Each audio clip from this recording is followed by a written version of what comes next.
Hey there. Hi, How are you doing? I'm good. How are you? Okay. All right. Doing a lot of reading. Um, I have I'm 87% of the way through Pet Cemetery. Oh, this is a reread for you, right?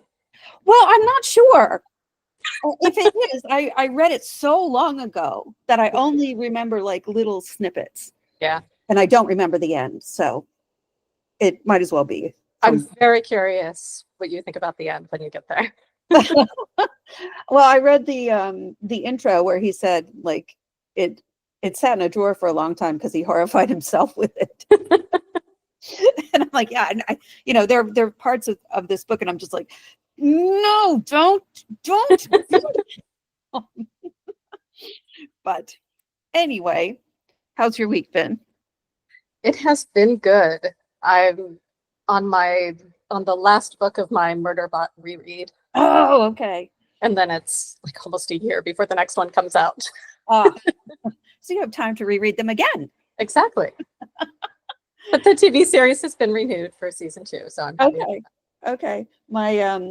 My cousin is watching it now, so I don't want to on my account, so I don't want to get in there and like mess that. up her vibe. But when she's done with it, I'll watch it. Okay, for you, I would suggest reading the books first Okay, fair. because I think you'll find the series off-putting if you haven't read the books already. Okay, okay. Welcome to Goodnight, Mr. Holmes, a podcast about the Granada Sherlock Holmes, which ran on ITV in the UK between 1984 and 1994, and ran on Masterpiece Mystery in the US around the same time. I'm Laura. And I'm Rachel. As we mentioned last week, this is a two-parter for us because it's a super long episode, so we're cutting it in half for the purposes of the podcast. So today we're looking at part 2 of The Sign of Four. So when we left off, Holmes and Watson had given the dog Toby a whiff of the leather like scroll or whatever you want to call it that held the blowpipe and more of the same kind of dart that had killed Bartholomew Sholto. And the leather scroll smells like creosote. So they were off as Toby picked up the scent on the ground and he ran with it, which is not how dogs work. Um, I know this because years ago, my ex-partner and I adopted a retired bomb sniffing dog um, from a local ferry. Um, and she was a black lab, and they have mandatory retirement at age 9. So she was moping around her handler's house while he had a new dog that he was going into work with. Yeah, she was jealous.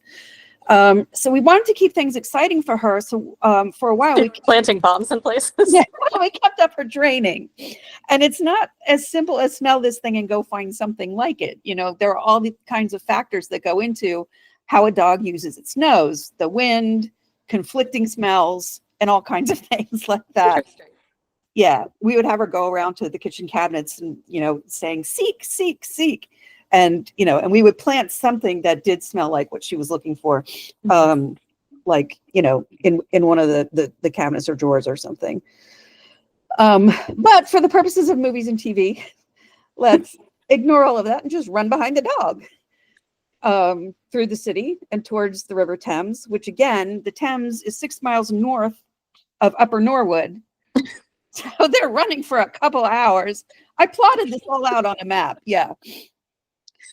They're getting their steps in. They definitely are. I mean, even a dog is going to have problems running 6 miles. As they near the Thames, Holmes asks, he says, how sweet the morning air. And he asks, have you brought your pistol, Watson? No, I have my stick, Watson says. You may need it when we get to the lair, Holmes tells him. Well, you should have said something before now. Right. Pegleg, I'll leave to you. Leave the ally to me. And they keep running alongside the river. At last, Toby stops at the water's edge. Now, what the deuce is the matter with that dog? Holmes says. There are boats on the river and a foghorn is sounding in the background. Watson goes to get Toby and brings him back to where Holmes is standing. They took a boat, Holmes concludes. And then he says something about how clearly they didn't take a cab or a balloon. The the subtitles aren't exactly clear. And Brett isn't enunciating as crisply as he normally does, so I don't even know what that line was. They must have been met at the water's edge, Watson says, and they're off running again. Toby is running ahead of them with his leash trailing behind as Watson yells after him, and finally Toby stops again because he's sitting on a barrel of creosote. The scent has divided, Holmes says. So like good huntsmen, we must cast this dog again and find the true one. His faith in Toby is just, I mean, Toby's so fallible. And this isn't even a Labrador. It's like a border collie or a Sheltie or something. Yeah, and clearly a mix. Yeah, exactly. But they keep going further along the river's edge. Toby stops again. We're out of luck, Holmes says, stroking Toby appreciatively. Brett and this dog seem to be fond of each other. They've taken a boat. These people are cleverer than I thought. And I'm like, didn't we say they took a boat like 2 scenes ago? I mean, this episode. They took a boat again. They got off that boat and then took another boat. And Toby, as I did, yawns. Now, Watson, these people show preconceptive management here. Holmes walks over to a building with a sign on it. Mordecai Smith, boats to hire by the hour or day. And a woman comes out of the building. She's got laundry hanging on the line, which looks like it's getting dirtier as it's drying. In London, probably, yes. Yeah, exactly. By the water. Yeah. Which is not... the steamships, what they're burning is coal. Yep. Which is very dirty. And also, the waterfront is not remotely developed. Mm-hmm. You know, it's just gravel and mud. Yeah, I've read this somewhere. I want to say it was Judith Flanders. That white was very problematic to wear in London because of all the cold. Yep. Yeah, not surprising at all. So this poor woman comes out of the building. She's yelling after one of her kids who runs right into Holmes and Watson. And as she's threatening him with a spanking from his dad, Holmes says, "My, what a rosy-cheeked young rascal. Is there anything you'd like, Jack?" "I'd like a shilling," Jack says. And Holmes and Watson laugh, and Holmes tosses the boy a shilling. I was very surprised he didn't turn to Watson and say, "Give him a shilling." Right, I was, yeah. "Fine young lad you have there, Mrs. Smith," Holmes says. "He is that, and forward," Mrs. Smith says. "He gets almost too much for me to manage, especially when my man is away days at a time. It's a pity about that. I was hoping to hire a boat from him, a steam launch." "It's in the steam launch that he is gone," Mrs. Smith says. "I didn't like the bloke who did the hire, not at all. Very rough, with a wooden leg. Come tapping at our window in the middle of the night, and away they went without a word to me." Now, this man with the wooden leg, was he alone? Holmes asked. "I think he might have had an animal with him," she says. "A dog?" Watson asked. "Didn't look like no dog to me, sir," she says. "More like something you find at the zoo." Yeah, we're really ramping up the racism. Oh, yeah. "Pity about the launch," Holmes says. "It's the old green boat with the yellow line." No, sir, no. The Aurora's just been fresh painted." So she's correcting him. "Black with gold trim." "Ah, yes, with the white funnel," Holmes says. "No, black funnel." And the two men take their leave now that they've got the description of the boat, and they go back to the edge of the river. The main thing with people of that sort is never to let them think that information is the slightest of importance to you. If you do, they will instantly shut up like an oyster, Holmes says. Or, as my therapist says, play dumb and people will tell you everything. "Our course seems pretty clear now," Watson says. "What would you do?" Holmes wants to know. "Get on track of the Aurora," Watson says. "It would take days, if not months, to search every wharf and landing place between here and Greenwich." And I'm not sure why Holmes is picking out Greenwich as a potential stopping place, because the Thames goes well beyond Greenwich. "What do you propose?" Watson says. "As our quarry has no reason to fear he's being hunted, I propose first of all a bath, a shave, and then a good meal and some hours of sleep," which is highly unlike Holmes. Mm-hmm. at the same time mobilizing the Baker Street division of the detective police force. They begin to walk away from the river. In other words, Holmes says, the irregulars. Yay. So we're going to meet Billy Wiggins. So back at Baker Street, Watson is brushing down Toby. Toby's sitting in the windowsill. And yes, Holmes, I love how much they're enjoying Toby. And Toby's enjoying them too. And Holmes is reading the newspaper. Oh, the energetic Jones and the ubiquitous reporter fixed up the case between them. Watson, look at this. And he's laughing as he hands Watson the newspaper. Mr. Jones's trained and experienced faculties were at once directed toward the detection of the criminals. His well-known technical knowledge and powers of minute observation, at which point they fall apart laughing. Yeah, I love this scene. Wait, it gets better still. The prompt and energetic action of the officers of the law shows the great advantage of the single, vigorous, and masterful mind. Holmes goes, isn't it gorgeous? We had a close shave of being arrested ourselves, Watson laughs. I wouldn't answer for our safety now if he has another of his attacks of energy, Holmes says. And there's a knock at the door. A huge commotion of young voices. Good heavens, says Watson, rising up from the table. And downstairs we see Mrs. Hudson being overrun by a horde of tween-age boys in various states of filth. She's futilely trying to stop them from going up the stairs. Mr. Holmes said nothing of this. And in all fairness to Which her, is kind of an asshole thing. In all fairness to her, he should have. Yeah. It's all right, Mrs. Hudson. They are my guests, Holmes says, quite grandly. And Mrs. Hudson sputters and gives Holmes a look. And I happened to freeze on this specific frame. She looks like she wants to murder him, bring him back to life, and murder him again. Can you blame her? Not at all. Everything that woman puts up with. There's like 12 of these boys. And they're just completely chaotic. She closes the door and goes downstairs. Billy Wiggins demands everybody take off their hats out of respect for the gentleman. I brought your message, he tells Holmes. They do have some manners. I brought him up sharp. 3 bob and a tenner for the tickets. A bob is a shilling. A tenner is 10 pounds. Holmes hands him the money and Billy looks at it with rapture. It's like almost glowing in his hand, you know. Now, Wiggins, in future, they can report to you and you to me. I cannot have the house invaded in this way. As if to illustrate his point, one of the filthier boys is examining one of the pieces of the tea set that's laid out on the table, as if he's going to pocket it to sell it later. Yes, I thought he had almost picked it up to put it in his pocket. Yeah. Yeah, Stop that, Wiggins says, and Holmes grabs the thing, and it's hard to tell exactly what it is because it's small. Yeah. And even though I have an enormous TV, I still couldn't tell. But it's this little glass or crystal thing. Now, I want you to find like a shot glass. Sorry? It looked like a shot glass. Oh, I'm sure it wasn't, but that's what it yeah. Now, I want you to find the steamboat Aurora, Holmes tells the assembled boys. Aurora, Wiggins repeats. Owner, Mordecai Smith, black with gold trim, Richmond to Gravesend, both sides of the river.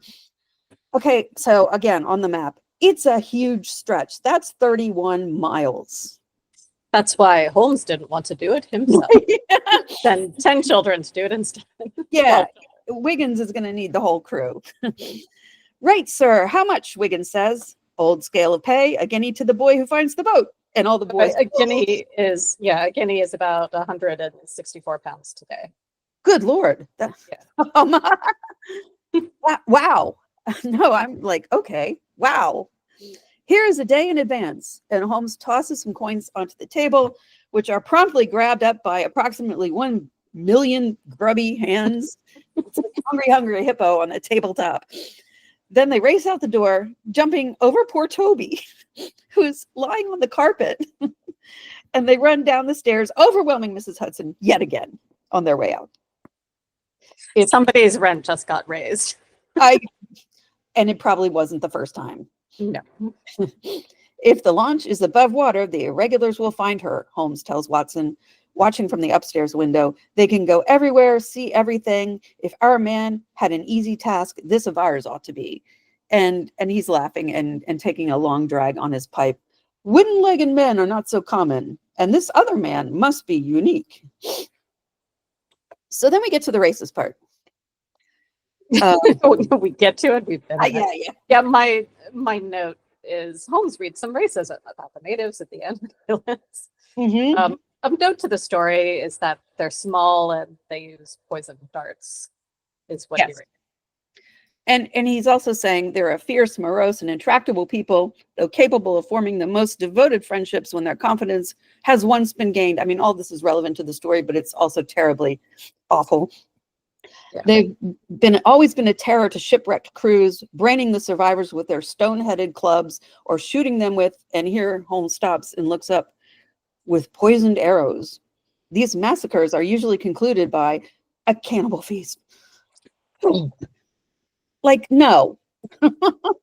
Yeah, I think the only possibly accurate thing is shipwreck. They're not very friendly to people who go into their islands. We talked about this last week. Yeah. The government of India Mm-hmm. Essentially forbid travel within 3 miles of the islands. Yeah, and well, they should be left alone. Yeah. And that's why a Christian missionary went there, as we talked about last week. Yes. So the next day, Holmes is sawing away at his violin. Mrs. Holmes playing the violin badly in a snit. Yes. Mrs. Hudson comes up with coal for the fireplace. At what time would you like your dinner, Mr. Holmes? 8:30, the day after tomorrow, he yells at her. Again, the rent goes up. He's trying to pace around the room, but she keeps getting in his way. And Watson comes in just as Mrs. Hudson is leaving. You'll wear yourself out, old man. I heard you marching around all night. You really must get some rest. So Watson's playing doctor here. I can't sleep. This infernal problem is consuming me. No news, Watson says. None whatsoever. I mean, he would know. Tell him.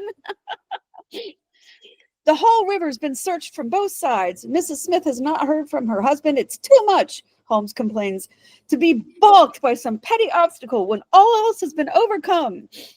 Welcome to detective work. Yeah, I mean, this is common. And then we see one of the irregulars dockside, and he's waving. And then gradually we see other boys watching from various points along the river. It's looking pretty grim. They're not finding anything. Some of them are actually going in the water and climbing up on, rowboats or dinghies to get onto the bigger boats and search around. Finally, in the yard of D. Jacobson and Son, boat builders and master sailmaker, Billy Wiggins, of course it's Billy Wiggins, pulls up the tarp on one of the boats that's dry docked there, and it's the Aurora. Yay. So he whistles to the other boys, and we see Wiggins on deck of another boat anchored in the water. He's talking to an old sailor wrapped up in a blanket with truly abundant facial hair.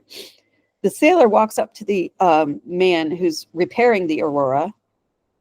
What a nice little craft, the sailor says. Yeah, and this is so obviously Holmes. Yes, from his voice, we know it's him.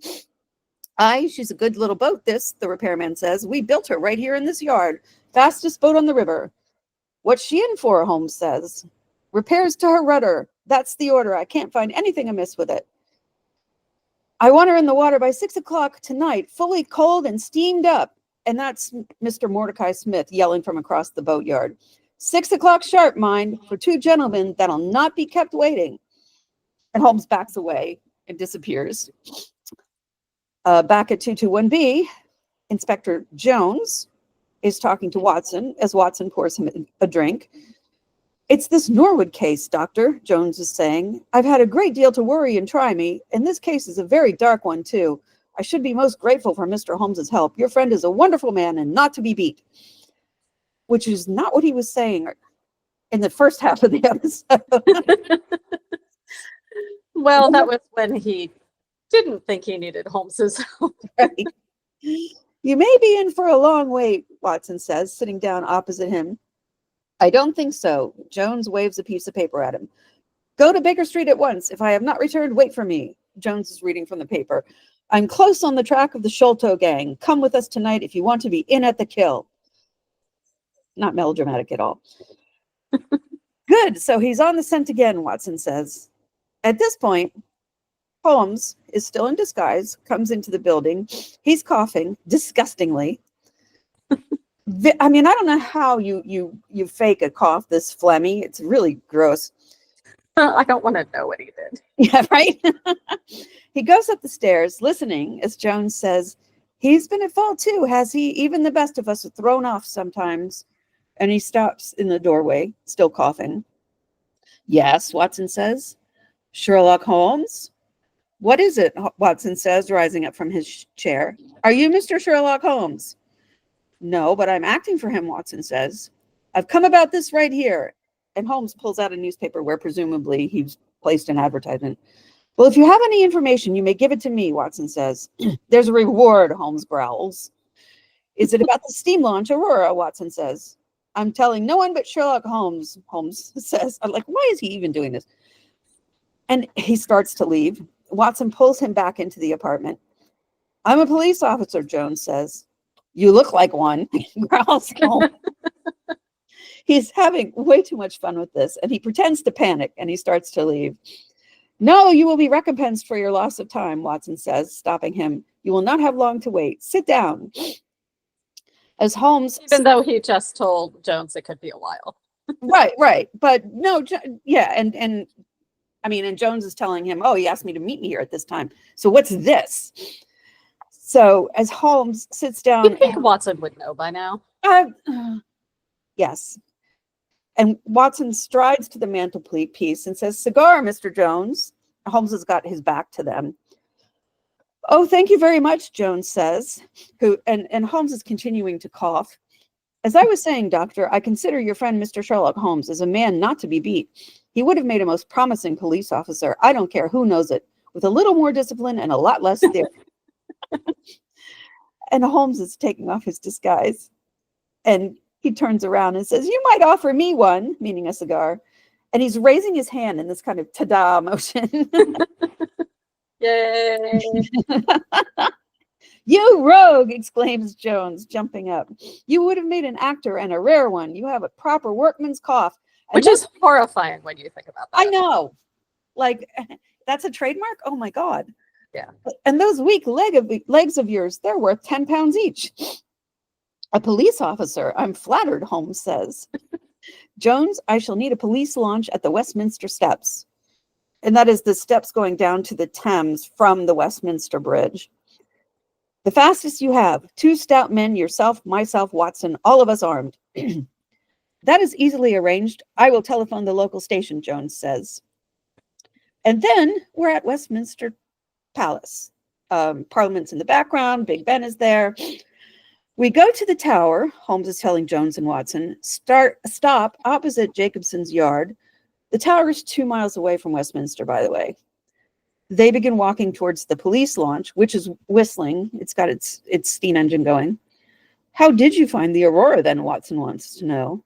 Well, I had reasoned the launch couldn't be far, in spite of its invisibility. So, gentlemen, where could it be? Well out of the water, I suppose, says Jones. In a repair or boat builder's yard, Watson. Okay, but if they had the treasure, because they had taken it from Sholto, and they had the boat and were now nowhere to be found, why would you assume they were still in London? Yeah, I think so. I mean, yeah, why didn't they just abscond with the treasure? Why are we going through all of that? Why would you reason that, of course, they would still be here? Yeah. I would be sending cops, like, to all the ports, you know? Yeah. Look for... I would be contacting France. So they get on the police launch, because this is going to continue the way it continues. Yes. And they go down the river, and Holmes is hilariously standing like some kind of sentinel at the back of the boat. They were talking, and I couldn't hear what they were saying because all I could do was just stare at Holmes standing like a statue at the end of the boat. Yep. You could easily fall off that way. That seems really dangerous. He's not even like on the deck, but he's like on the ridge. Yeah, you're gonna fall off. You planned it all very neatly, Mr. Holmes, says Jones. But if the affair were in my hands, I should have a body of police in the yard and arrest them when they come down, which would have been never. The man Small is a pretty shrewd fellow. Anything suspicious, and he would lie snug for another week, Holmes says. And I think I've mentioned this before. Snug is an old sailor's term for being secured in the event of a storm. Oh. Yeah. And it evolved over time to mean a retired sailor, someone who's not on the water anymore. And there are several coastal towns, including Staten Island, which have what's called a sailor's snug harbor, which is a place where aged and decrepit sailors go, and they live in kind of like these dorm-like settings. Interesting. Yeah. Yeah. The one here, they've turned into a sort of, it's a combination botanical garden. There's a theater in one of the buildings. It's where the Choral Society rehearses. There's a maritime museum there. It's called Snug Harbor Museum and Cultural Center. And they also have a farmer's market because there's a farm on part of the acreage. That's very cool. It's awesome. I love that place. So they go down the river, and one of the policemen says, "We're opposite the Jacobson yard now." And then Jones is like, "Should we move downstream a little?" And we see there's fog coming up off the water. "No," Holmes says, "the mist may be of advantage to us. We must lie low and wait." And he goes finally down into the hull of the boat, and Watson follows.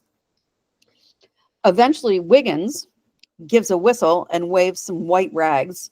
"The boy's signaling. I can see him plainly," Jones shouts, looking through a small telescope. And I'm just like, "You're shouting. Shut up." But that becomes irrelevant very quickly. And then the Aurora pulls out of Jacobson's dock. There are two men besides Jonathan Small and his tiny companion on board. And it's not going very fast. But Jones says, "She's going fast. I doubt if we shall catch her." He's going like the devil. Like, I guess the devil is known to be slow. Right.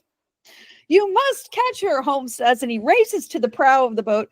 "Pile it on, stokers. I'll never forgive myself if she proves to have the heels of us." And so the boats race. We must have her, even if we burn the boat.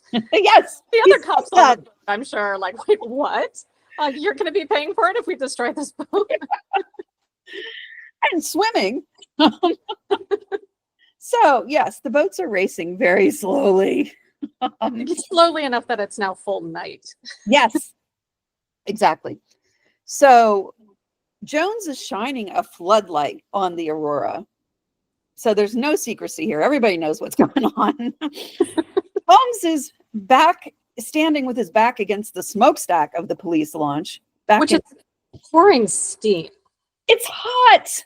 Yeah, he's going to come down from that, and the entire back of his jacket is going to be gone because it's burned away. Honestly, they must have been using like dry ice or something. So Watson appears to want Jones to hold the floodlights so that he can aim his gun at the Aurora. And meanwhile, Small and company are getting nervous. They nearly run into another ship that kind of gets between the police launch and the Aurora, and they're all shaking their fists at one another. Yeah, they should have studied that book on Amazon, How to Avoid Huge Ships, which our listeners should look up on Amazon. They have already, because the customer reviews on that one are hilarious. Oh, excellent. How to avoid huge ships. Don't go in the water.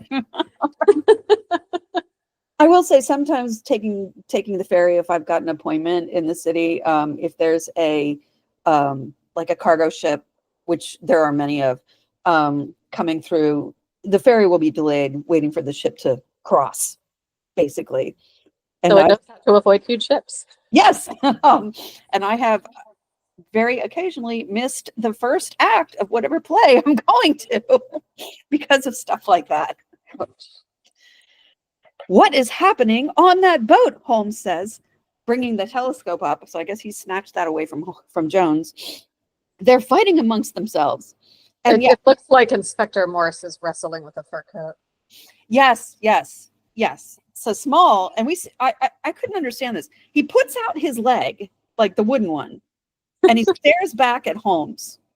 And he's starting to stand up. I'm like, I don't even understand the significance of that.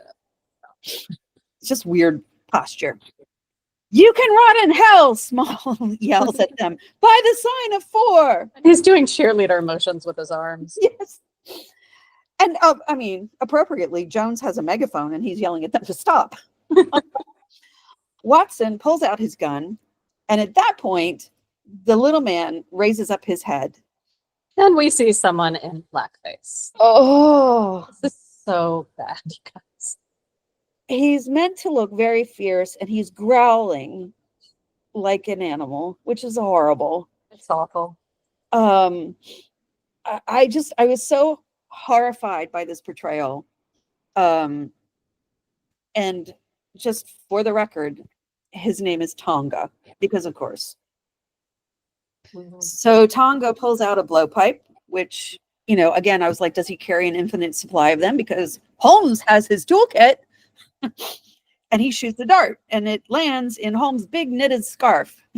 And this is why you should always wear knitted A scarves. big knitted scarf, garter stitch, charcoal gray, wraps around multiple times, about 2 feet wide. Watson shoots, hitting Tonga in the center of the forehead, of course, and Tonga falls into the water. And drowns, which, Yes. like, thank God, so we don't have to keep looking at this awful costume. Exactly, yes. And there's more wrestling in the boat as Jonathan Small beats up the two crew members who are supposedly helping him. Yeah, And- well, and he fights one, and then he lightly slaps the other on the back a couple of times, and that man just sort of slumps down without doing anything. I mean, the fighting in this show is not. They don't have a fight choreographer, clearly. They do have a choreographer of some sort, because you remember in the Norwood Builder, when Holmes is doing his boxing. Oh yeah, when he's doing his ballet steps. Or Yeah. I think a fight choreographer would have been appalled at that. Yes, agreed. Yes, where is the Game of Thrones fight choreographer where you need him? He probably hadn't been born by this point. So Small steers the boat into the reeds where it gets stuck. And he comes off the boat. He's crawling through the shallow water and he hoists himself on shore. Watson's about to take another shot, but Holmes says, wait, let him wear himself out. The men all watch from the police launch as Small proceeds to take a mud bath. He's trying to stand, but the mud is making it impossible for his wooden leg to get any purchase. And he's just like coated in silt and just dreck. But apparently he has a shower before the next scene because he's not really dirty at all the next time we see him. We see him hurled into the hull of the police launch and he's significantly less dirty. Yeah. Maybe they dragged him through the water. Yes, that was it. That was what they did. Jonathan Small, I am sorry it has come to this, Holmes says. And so am I, sir, Small says. But I give you my word, gentlemen, I never laid hands on young Mr. Sholto. Of course you didn't, Holmes said. Your little friend's dart killed him while you were still climbing the rope. And Small props himself up on one elbow. You speak as if you were there. And he takes a swig of something from a flask. Well, if it had been old Major Sholto, I would have swung for it with a light heart. But to be lagged over this young Sholto, it's cursed hard. Like, Okay, well then don't kill him. Right. Holmes holds up one finger. You must make a clean breast of it. If you do, I may be of use to you. Jones comes crashing through at this point. Quite the family party. I'll have a pull on the flask myself. And he yanks it away from Small. And he takes a drink. Now, where were you going, Small? The Esmeralda at Gravesend, outward bound for the Brazils. Plural. But we were being very leisurely about it. We wanted to do some sightseeing first. We were not in a hurry. And nearly made it, Holmes said. And another man at the engines, and you'd never have caught us, Small says, which engines can only go so fast. Yeah, I'm sure that's not the reason. And Jones grabs at the clasp of a large wooden chest that his men have retrieved from the Aurora. Where's the key, my man? At the bottom of the river, Jones says. Now look here, we've had enough of you tonight, Small. Bring the cuffs in, men. I'm warning you. It's all right, Holmes says. We're nearly at the steps. I suggest we go back to Baker Street, and Miss Morstan should be there. Well, that's not the regulation way, Mr. Holmes, says Jones, because of course it isn't, and hasn't he learned by now? Yeah. Well, I can promise you a nice warming drink, Holmes says. So, of course, yes. Back at 221B, Mary Morstan has indeed arrived. Jones is tightening Small's handcuffs. Small is, as you say, less filthy, but still filthy for an apartment. And I'm just like, you're getting your like silt all over the nice red rug and tablecloth and like, ugh. That's for Mrs. Hudson. That's fine. Yeah. Well, Miss Morstan, Jones is saying, I am pleased and proud to have been able to bring the thief to justice. Justice, snarls Small. Whose loot is this, if it is not ours? He's got his wooden leg perched on the lid of the treasure chest. I think it's supposed to be sinister, but I mean, I don't think so. in addition to being racist, this episode is ableist as fuck. Yeah. Like, there's nothing sinister about a wooden leg. It's a tool. Yeah. Where's the justice that I should give it up to those that have never earned it? You forget, Small. We know nothing of this matter. We cannot tell how far justice may have originally been on your side. And Small looks at him like, oh shit, really? Yeah, they have kind of a stare down. Well, sir, Small says, you have been very fair spoken to me, though I can see that it's you I have to thank for these bracelets on my wrists. Still, From me, Inspector Morse, to you, Detective Sherlock Holmes. You did. right. Still, I bear no grudge for that. If you want to hear my story, I have no wish to hold it back. And what I say to you is God's truth, every word of it. And Holmes administers the usual medication, in this case, a very large shot of whiskey, which Small drinks up. When I was a lad, I took the Queen's shilling and was posted out to India with the 3rd Buffs, meaning... So, yeah, the Queen's shilling refers to the earnest payment of a shilling to recruits in the British Armed Forces. An earnest payment is it's a symbolic payment indicating good faith. Yep. It was in by taking the shilling, you are agreeing to do this job. Yeah, and the 3rd Buffs are the Royal East Kent Regiment, which were known as the Buffs because of the color of their uniforms. The 3rd Buffs originated in 1572. Wow. So they were one of the oldest regiments in the English Army, not the oldest. Eventually, the 3rd Buffs evolved into the Princess of Wales Royal Regiment in 1992. Oh, wow. So Diana served as co-colonel-in-chief alongside, weirdly, Queen Margaretha of Denmark. No idea why. When Diana divorced Charles, Margaretha was the sole colonel-in-chief until she abdicated last year. And now the regiment doesn't have a colonel-in-chief. So I would expect that when they appoint a new one, it'll be Princess Kate. Probably, yeah. Small leans over his wooden leg. A crocodile snapped this off when I was bathing in the Ganges, he tells them. Of course, there aren't any crocodiles in the Ganges. But to be fair, there are crocodile-like animals called gharials, which I'd never heard of until I looked this up. So I guess it's close enough. And Small, you probably wouldn't know the difference. Yeah, I mean, these are people who don't know the difference between a crocodile and an alligator. Small starts unscrewing his leg. The sawbones had my stump in the tar barrel nice and quick. Ugh.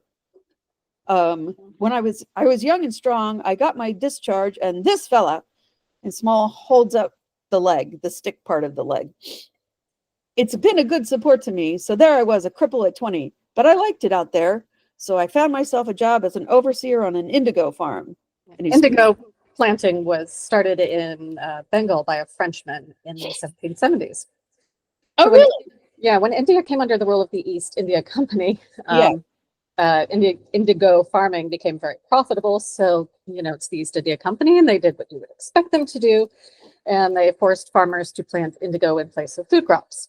And while the company was raking in profits, they paid the farmers pennies. So there was starvation. Yeah, things got so bad that there was a revolt in 1859 that lasted over a year and resulted in laws being put in place to stop the oppression of farmers. Wow. Yeah, a couple of commissions were formed to investigate, and a magistrate in Bangladesh testified before one of the commissions that not a chest of indigo reached England without being stained with human blood. Ah. Yeah. And eventually, when Levi's were invented, they were dyed with indigo. Yeah. That's yeah. So it didn't stop by then. It was still going on. Yeah. Ugh. Yep. There's a blood price on everything. On everything. Yeah. Well, Small says, I was on horseback all day, so that was fine, but I was never in luck for long. Without a note of warning, the Great Mutiny was upon us. Yeah, and we talked about that in the Crooked Man. Yep. The rebellion of 1857. I came back to the farm one evening to find that the master and all his family had been murdered, Small says. I didn't wait. By that same evening, I was in the fort of Agra, the nearest city still held by the British. A queer place, huge, and full of passages and rooms. Yeah, the Agra is best known for the Taj Mahal. Right. Which has the fort of Agra is an actual place. It was the main residence of the ruling Mughal family until 1638, when the capital moved to Delhi. Oh, cool. Mostly I know it because Princess Diana sat outside the Taj Mahal looking very sad because Charles wasn't with her. He was off doing, I think, playing polo or something. Anyway, we see a flashback, which shows a very Endeavor-looking Small entering the fort. His facial hair has been removed. Yes. There were many gates, and because I was an ex-soldier and British, they put me in charge of one of them and gave me a couple of Sikhs who'd stayed loyal to us. It was a lonely place. My two Punjabis were experienced fighting men, Kartar Singh and Inderjit Singh. And, points for accuracy, Singh is a common Sikh name. We had a Sikh family living nearby us in Delaware, and their name was Singh. And we see Inderjit Singh come up behind Small, and he's holding a knife to his throat. The two Indian men have a plot. We want you to be rich, Kartar says, which is why you British came to this land. I have no objection to being rich, Small says reasonably. And apparently he wasn't Irish at this time because his accent slips. I know. At least Jones's accent is consistently Welsh throughout this entire episode. Then swear by the bones of your father to raise no hand and to speak no word against us now or ever afterwards. Then you will have a quarter of the treasure, Kartar says. But there are only 3 of us, Small points out. Jagadish Singh, my foster brother, he must have his share, Kartar says. There is no time. Decide. Provided the fort is in no kind of danger, I swear, Small tells them. And at this point in Small's story, Holmes pours him another glass of whiskey. What would you have done, Mr. Holmes? Small asks. I suspect I would have done exactly as you did, Holmes says. Yes, I know, the Sikh, Watson says. Completely stereotypical. He's not a man to be trifled with. I mean, maybe some of them are. One of their local Rajas, rich as Croesus, of course, he'd gone in with the rebels, but he wanted to hedge his bets just in case the British came out on top. So he made a plot to get half his treasure hidden in the fort of Agra, sending one of his men in the guise of a merchant, Small tells them, and Jagadish Singh, Kartar's brother, to be the guide. And we see Jagadish and a servant of the Rajas, the servant's carrying this treasure chest to the gate that Small is guarding. And Small stops them, of course, and says, who goes there? Friends, Sahib, says the servant. Advance and be recognized, says Small. And he's carrying on, as he's been told, like he doesn't know what's happening, so the servant doesn't get spooked. What have you with you? A box, an old box. Having some family papers, the servant says. No good to nobody, only for myself. Really needed to work on this story. Like, why would he even let him into the fort then?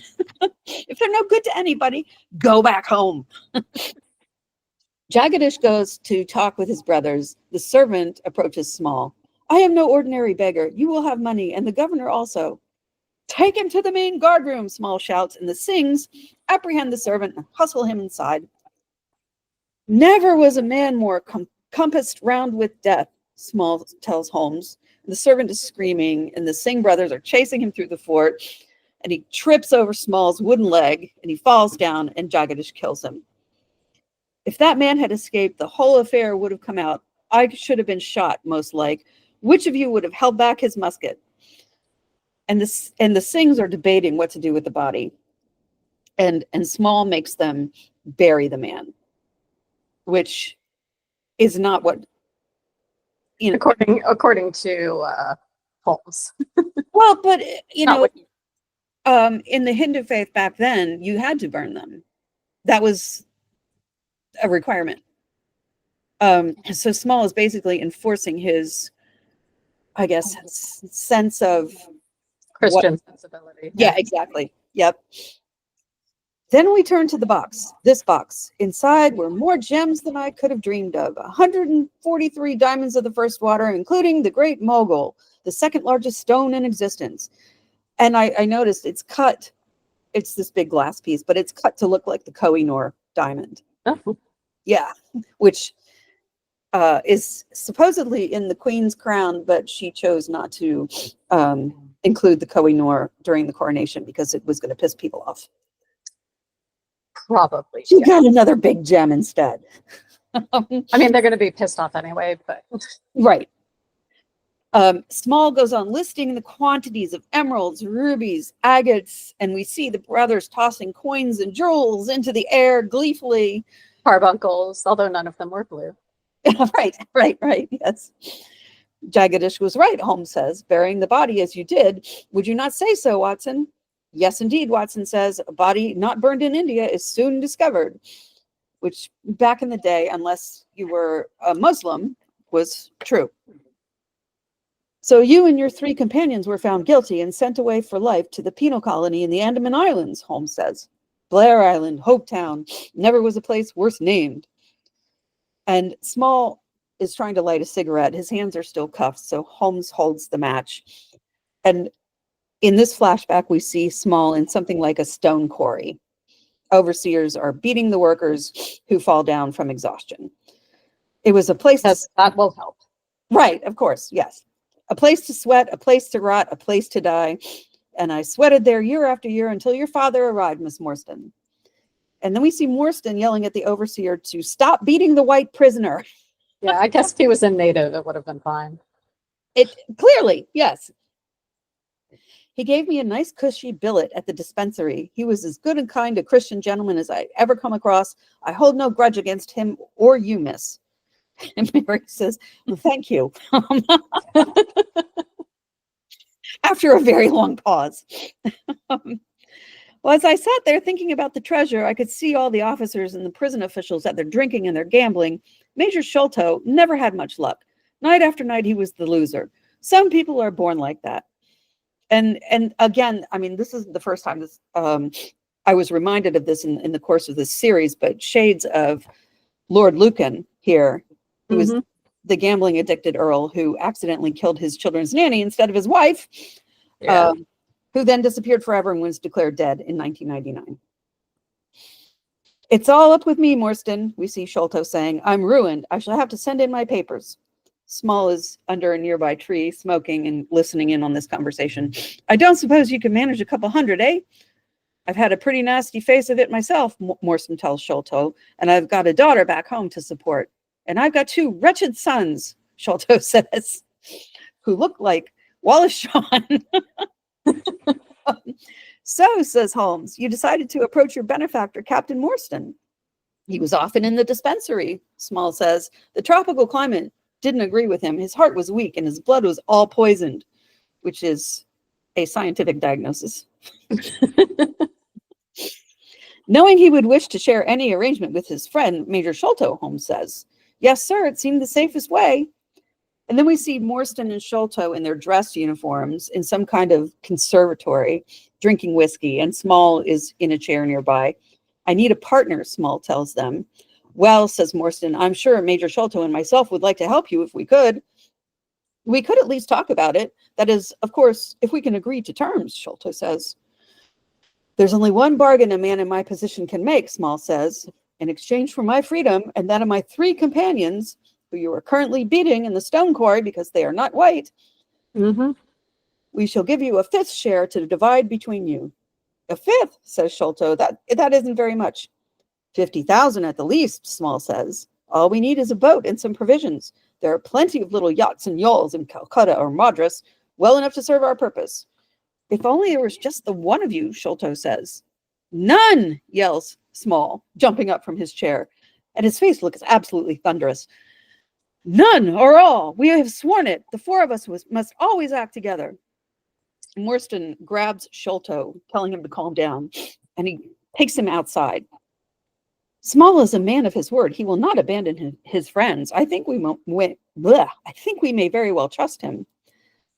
Small writes out an agreement with the sign of 4 on it, that 8 with the top part missing. Gives it to the military men. He makes them swear on a Bible. This agreement will always remain sacred and binding to us. And then he tells Holmes that he made a map of the fort, at which point Holmes hands him that very map. Sholto took the next boat to India, found the treasure, and took it back with him to England, Holmes said.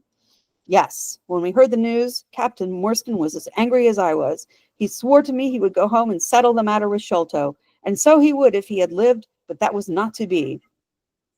And at this point, Smalls is trying to pace around 221B, and he falls down. And Mary and Jones help him up. Oh, he was trying to get to the brandy. Yeah, the decanter. And he continues on his way there and pours himself another drink. I'm counting at least 3 huge. Like, why is he not slurring? From that day, I lived only for vengeance. I thought of it by day, I nursed it by night. To get to Sholto, to have my hands on his throat, that was my only thought. As luck would have it, one of the islanders had been brought into my dispensary, more than half dead from a snake bite, and in common humanity, I did my best for him. Well, common humanity, okay. Somehow he pulled through and became very devoted to me, a funny little fellow. Well, you gentlemen caught a glimpse of him yourselves, no doubt, last night. I mean, Watson shot him. Yeah. He was staunch and true as little Tonga. No man had ever had a more faithful mate. This is how you talk about a dog. Yes. Yes, we see them by some kind of campfire. The blackface is pretty bad. Yeah, like, again, I lost track of what they were saying because the blackface was just awful. Ugh. The dental prosthetics are even more racist. Yep. Like, anyway. Being by trade a fisherman, he had a goodish sized native boat. A boat's a boat. And he had agreed to try to escape with me. So we see Tonga using his blowpipe as kind of a snorkel, hiding in the water off the coast of the prison. Small distracts the lone guard on duty by throwing his crutch. When the guard turns around, Tonga shoots him with a blow dart. After 10 days, we were picked up by a trader with a cargo of pilgrims bound from Malay bound for Quito. After many months, we worked our way across the world to London, Small says. A remarkable account, says Holmes, and now I think Miss Morstan would like to see the treasure, which will surely make her one of the richest young ladies in England, Watson. There's no key, Watson points out. I'm sure our old poker will oblige, Holmes says, handing it to him. So Watson uses the poker as Holmes holds down the chest. Watson pops open the lock, opens the lid, and the chest is, of course, empty. And Small starts laughing. This is your doing, Small, says Jones. Yes, yes, I put the treasure away where you shall never lay a hand on it. No living man or woman has any right to it unless it is the 3 men in the Andaman convict barracks and myself. I know myself, I cannot have the use of it, nor No more can they, but I have acted all along for them as much as for myself. It's been the sign of 4 with us always. Which, in a way, kind of seems honorable, especially since these are Indians, but this is Victorian times. Yeah. So I suspect it's more like this was an example of just how deranged Small was. Because he was treating them like partners. Yep. Equals. Yes. Can't have that. No, not if you're colonial rulers. White supremacists. Where is it, Holmes? Jones demands. It's where the key is and where little Tonga is. I saw your launch must catch us, and I saw little Tonga go over the side. I put the loot in a safe place. You are deceiving us, Small. Jones practically hisses at him. If you had wished to throw the treasure into the Thames, it would have been easier to throw the box and all. Easier for me to throw and easier for you to recover, Small points out. A man who is clever enough to hunt me down is clever enough to pick up a box from the bottom of the river. And Holmes smiles at this. I am sorry, Watson says to Mary. Well, I'm glad the treasure is lost, Mary tells him. It's been nothing but a curse to every man that has owned it, an early death to my poor father. And but I still have my pearls. Right. So I'm right. fine. Exactly. Maybe someday I'll sell them and use the money for something. And slavery for life for me and my companions. I spent the first half of my life digging a breakwater in the Andamans, and I'm likely to spend the other half digging ditches on Dartmoor, Small says. And Holmes is like, I don't know, he's doing this funny thing. It's like shrugging and frowning and exhaling loudly, like he's, I don't know. It's a very weird body language that Brett is using here. But Jones takes control. He follows the still handcuffed Small out into the hallway. Small stops to let him go first down the stairs. And Jones is like, oh no, I know how you operate. Yep. So Small goes down the stairs with Jones behind him. Mary puts on her gloves to leave. She's watching Small, flanked by Jones and a constable, out the window, being ushered away down the street, and the empty chest lies behind her. I feel most ashamed that you, Mr. Holmes, and you, dear Dr. Watson, have had to put yourself into such peril on my behalf. Oh, that's all over and forgotten, Watson says, because that's what Watson would say. Yes. Mrs. Hudson comes into the room and says that Mrs. Forrester has sent her carriage for Mary. Since, there's no way she could have known they were finished. She was probably like, you've had enough time off work. Get back here. My kids need you. I'll impose upon you no longer, gentlemen. You must be exhausted, Mary says. Yes, I confess that the reaction is already upon me, Holmes says. I shall be as limp as a rag for a week. He goes into his bedroom. I'm so very grateful to you for clearing my father's name, Mary calls after him. Going to the door, she turns to Watson, and Mrs. Hudson's putting on her beautiful white cape. I'm very grateful to you both. And they very tenderly shake hands. Because they are not getting married in this version. Not in this version, no. And then Mary leaves.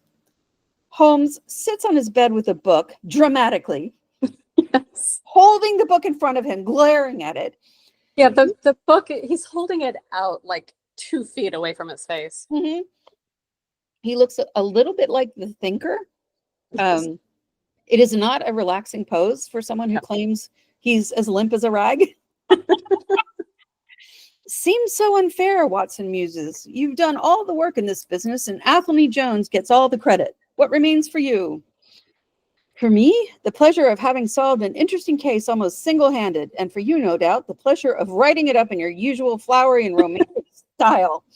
He's scoffing, and he looks like he has a huge headache. Watson sits down by the window. He's watching Mary get into Mrs. Forrester's, well, I guess Mr. Forrester's carriage. He's sitting there thinking, I don't know why, but I feel like I'm in the wrong timeline somehow. Yes. I feel like it shouldn't be ending this way. What a very attractive woman, he says. Finally, Holmes is lying on his bed. Was she? I hadn't noticed. And he falls asleep. So, yeah, layers and layers and layers of bigotry and more bigotry. Yeah. And yes, in the original story, Watson winds up engaged to Mary, which, and when he asks Holmes in the original story, what remains for him, Holmes doesn't say the pleasure and interesting case. No, it's like the cocaine. Yes, he says there still remains the cocaine bottle, and then he takes some. Yeah. Um, This is a much better ending for everybody. I think so. Yes.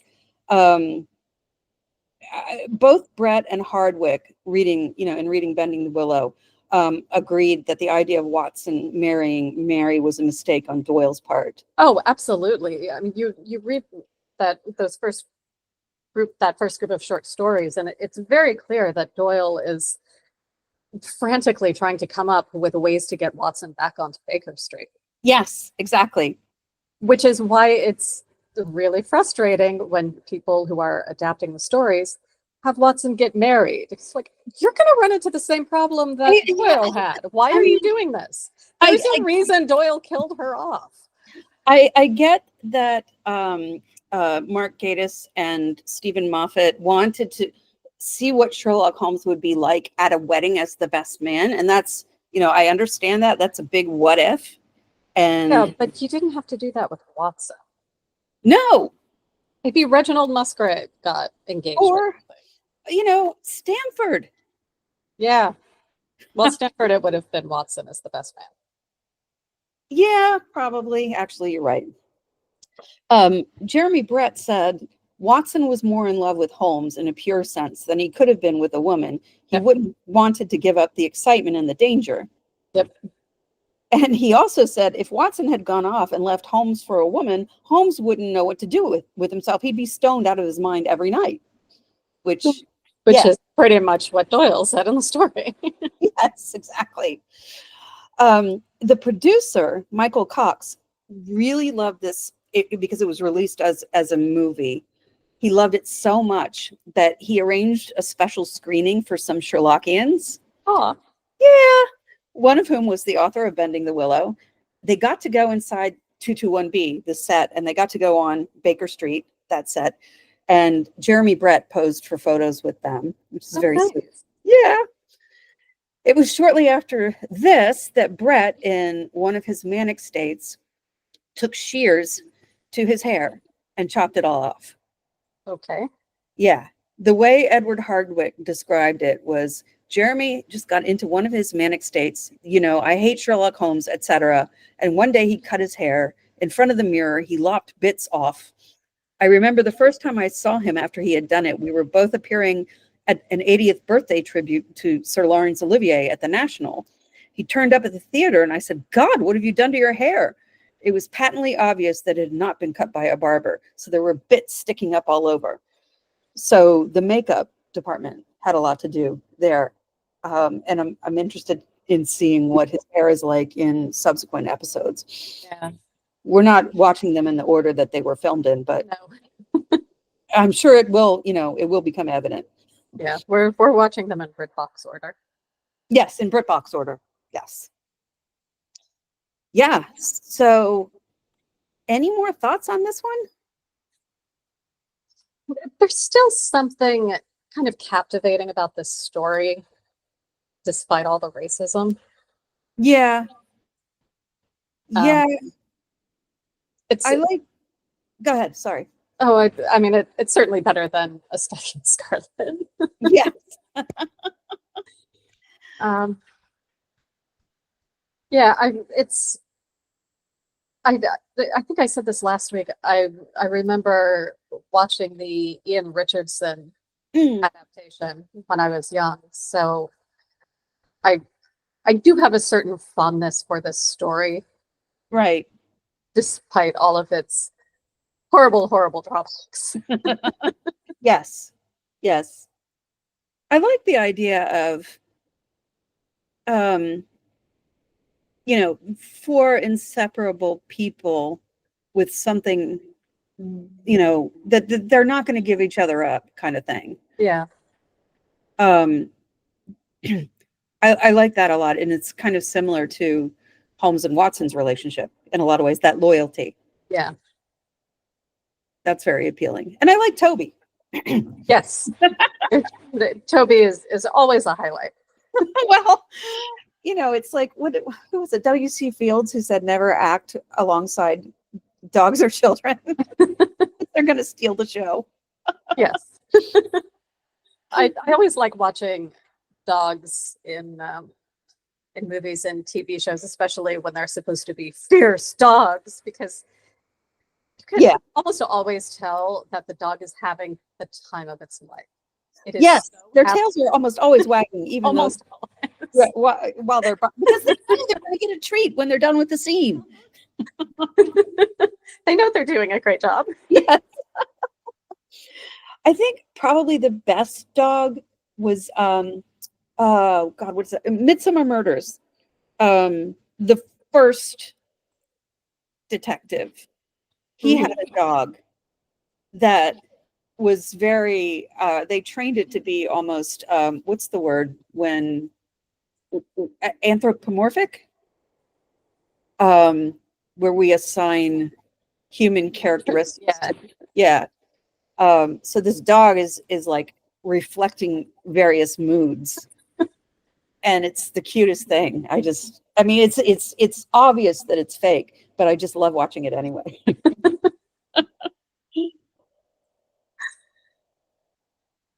Anything else? Nothing from me, no. Okay, that's all from us this week. If you've enjoyed the show and haven't subscribed yet, you can subscribe wherever you get your podcasts. If you want to support us, you can leave a 5-star review on Apple Podcasts and tell your friends. And join us next week when we'll be discussing The Devil's Foot. Ooh, cool. All right, see you then. Bye. Bye.